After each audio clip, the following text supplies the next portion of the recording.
siang Mbak Diva. Selamat siang Kak. Oke, bener ya ini dari Mbak Diva? Iya benar. Tadi Mbak Diva kesini pakai apa? Naik busway Kak. Naik busway. Gimana selama perjalanan? Alhamdulillah lancar. Alhamdulillah nggak ada macet ya? Enggak. Mbak Diva sebelumnya datang ke sini tujuannya untuk apa? Datang ke sini saya ingin konseling Kak. Konseling.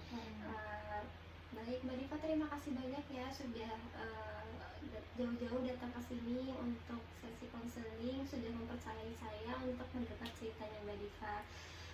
Sebelum dimulai mungkin aku perkenalkan diri dulu. Nama aku Meliana Bizarani. Mbak Diva boleh manggil aku terserah, senyamannya Mbak Diva aja gitu. Sebelumnya Mbak Diva sudah pernah melakukan sesi konseling? Belum pernah, ini pertama kalinya. Oh, ini pertama kalinya. Baik Mbak Diva, aku akan menjelaskan dulu bahwasanya di sesi konseling ini kita ada asas keterbukaan di mana Mbak Diva boleh bebas menceritakan apa saja yang Mbak Diva rasakan, dan ada kerahasiaan di mana nanti apa yang Mbak Diva ceritakan itu tidak terjamin kerahasiaannya, tidak akan dibocorkan, dan yang hanya tahu Mbak Diva, saya, dan Tuhan saja. Kiranya sebelum itu karena udah jauh ya, datang dari Kebayoran ke sini, Mbak Diva silakan minum dulu boleh? Iya, nanti ada pas sudah selesai. Aja, pas sudah selesai. Oke. Apakah Mbak Diva sudah siap untuk melakukan sesi konseling? Insya Allah siap. Insya Allah siap. Oke Mbak Diva, waktu sesi konseling kita 45 menit. Apakah waktunya cukup? Cukup. Insya Allah cukup ya. Oke, kita mulai ya Mbak Diva. Baik, kalau itu apa yang Mbak Diva rasakan saat ini? Oke Kak, saya mungkin bercerita dari awal dulu ya Kak. Jadi saya itu merantau untuk kuliah. Merantau? Iya, dari Sumatera Barat ke sini, ke Jakarta. Nah, pertama-tama tuh pasti ada culture shock yang saya rasain karena perbedaan kondisi lingkungan. Terus semakin kesini, setelah saya menjalani kuliah 3 semester, saya ngerasa saya kebawa arus oleh pertemanan di sini, dan itu membuat iman saya turun Kak. Mbak Diva boleh diceritakan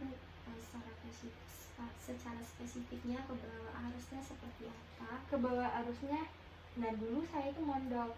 Selama di pondok itu saya rajin sholat malam, rajin sholat duha, sholat 5 waktu nggak pernah telat, terus puasa Daud juga. Tapi setelah saya di sini, saya kehilangan itu semua Kak. Contohnya kewajiban yang sholat 5 waktu itu saya sering lalai. Ya, yang biasanya subuh di sini jam 4, saya bisa nunda jam 5 baru sholat.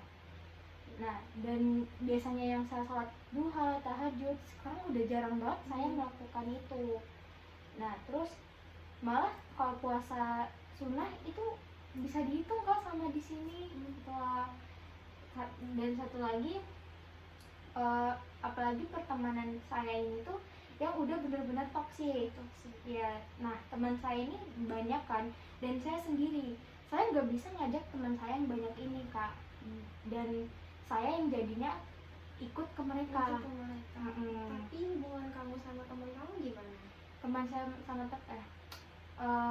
hubungan saya dengan teman saya masih berjalan dengan baik. Saya nggak bisa nge-cut off teman saya juga secara langsung. Baik Mbak Diva, lalu bagaimana perasaan Mbak Diva ketika terbawa arus tersebut?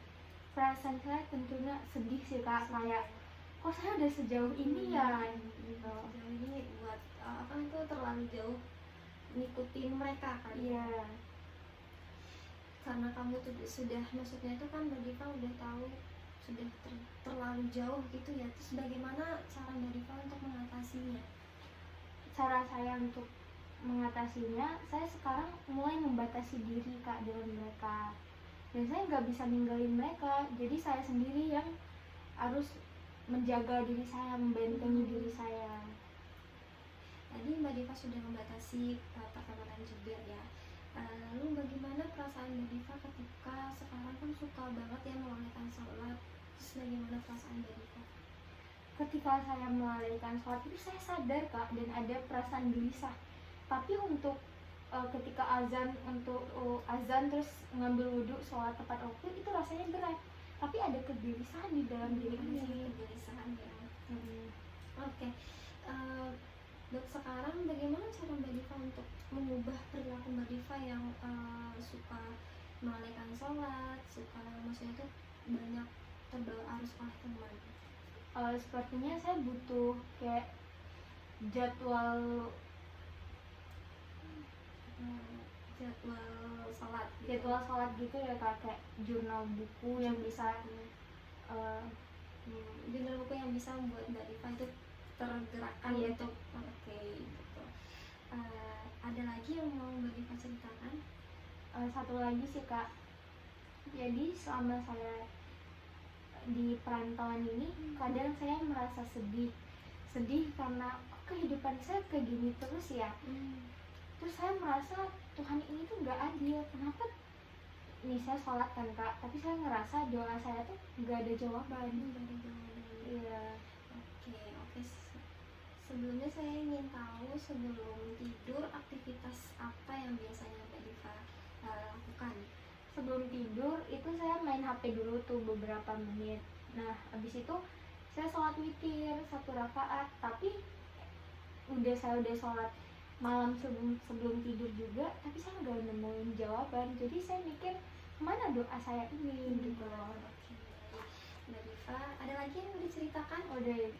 Oke, Mbak Diva, mungkin saya akan membantu Mbak Diva dengan cara psikoterapi Islam, di mana Mbak Diva pernah di mana salah satu hadis itu mengatakan seperti yang disabdakan oleh Rasulullah yang mengatakan bahwa seseorang itu tergantung kepada agama temannya, maka hendaklah seseorang dari kalian melihat siapa temannya. Itu hadis riwayat Ahmad dan Tirmizi.